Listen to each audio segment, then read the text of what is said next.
लेकिन सवाल यह है कि देश में एक दूसरी जामिया मिलिया क्यों नहीं बन पाई? क्या मुस्लिम व्यक्ति खुद ही अपनी कामयाबी के बीच रोड़ा बन रहा है? क्या मुस्लिम वर्ग शिक्षा के क्षेत्र में पिछड़ा नजर आता है? लेकिन धार्मिक संघर्ष को जरूरत और मैं मजबूती से इस सच के साथ खड़ा हूं कि तालीम से ही राष्ट्र के उद्देश्य पूरे किए जा सकते हैं। जामिया मिलिया इस्लामिया के पहले संस्थापक के द्वारा कही गई बात आज सच साबित हो गई है। तभी तो जामिया मिलिया इस्लामिया के 31 बच्चों ने यूपीएससी में टॉप कर नाम रोशन किया है। लेकिन सवाल यह है कि देश में एक दूसरी जामिया मिलिया क्यों नहीं बन पाई?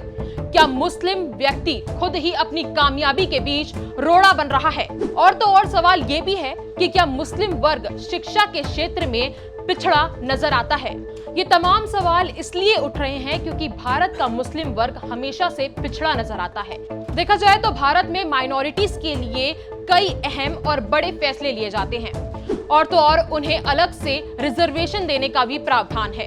माइनॉरिटीज कौन? हमारे देश के मुस्लिम, सिख, ईसाई, बौद्ध, जैन और पारसी। इसके बाद भी सक्सेसफुल पर्संस की लिस्ट में मुस्लिम्स ना के बराबर दिखाई देते हैं। यहाँ तक कि देश के अल्पसंख्यकों के लिए केंद्रीय विश्वविद्यालय के रूप में जामिया मिलिया इस्लामिया नाम की एक यूनिवर्सिटी स्थापित की गई है। लेकिन आजादी के इतने साल बाद भी देश का मुस्लिम वर्ग अपने हक के लिए कभी सामने नजर नहीं आता। 103 साल का जामिया मिलिया इस्लामिया, जहां पे जब फाइनेंशियल क्राइसिस हुए तो गांधी जी भीख मांगने तक को तैयार हो गए थे।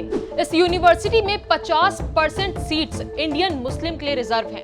लेकिन इन सब के बाद भी एक सवाल ये है कि देश का मुस्लिम वर्ग इतना पिछड़ा क्यों है? जामिया मिलिया इस्लामिया की बात करें तो स्वतंत्रता सेनानी मौलाना महमूद हसन ने 29 अक्टूबर 1920 को अलीगढ़ में जामिया मिलिया इस्लामिया की नींव रखी। कांग्रेस नेता और स्वतंत्रता संग्राम सेनानी रहे हकीम अजमल खान जामिया मिलिया इस्लामिया के पहले वाइस चांसलर बने। अलीगढ़ में छोटी संस्था के तौर पर शुरू होकर एक सेंट्रल यूनिवर्सिटी बनने तक की जामिया की कहानी कई संघर्षों से भरी हुई है। गांधी जी के कहने पर ब्रिटिश शासन के समर्थन से चल रही शैक्षणिक संस्थाओं का बहिष्कार शुरू हुआ था। राष्ट्रवादी शिक्षकों और छात्रों के एक समूह ने अलीगढ़ मुस्लिम विश्वविद्यालय छोड़ा और जामिया मिलिया इस्लामिया की नींव रखी। ये संस्था शुरू से ही कांग्रेस और गांधी जी के विचारों से प्रेरित थी। 1925 में आर्थिक सेहत बिगड़ी तो गांधी जी की सहायता से संस्था को करोल बाग दिल्ली लाया गया।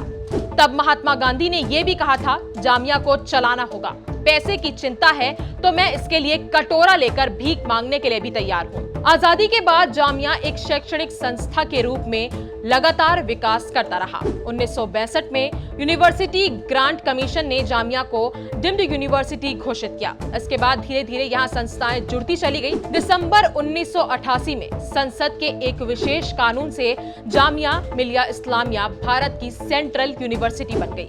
एक दौर था 1988 का जब संसद में अल्पसंख्यकों के लिए आवाज बुलंद हुई थी। क्या मौलाना महमूद हसन जैसा और कोई नहीं जो मुस्लिमों की शिक्षा के लिए आवाज उठाए, उन्हें शिक्षा का असली मतलब बताए और उन्हें शिखर तक पहुंचने के लिए एक सटीक माध्यम दे। ये भी तो हो सकता था कि जामिया मिलिया इस्लामिया, अलीगढ़ मुस्लिम यूनिवर्सिटी जैसी तमाम संस्थाएं उत्तर भारत के साथ साथ मध्य और दक्षिण भारत में भी खोली जा सकती थी।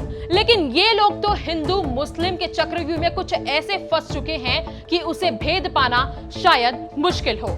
आज देश में ऐसा कोई व्यक्ति नहीं है जो मुस्लिमों की मानसिक और आर्थिक स्थिति पर ध्यान दे।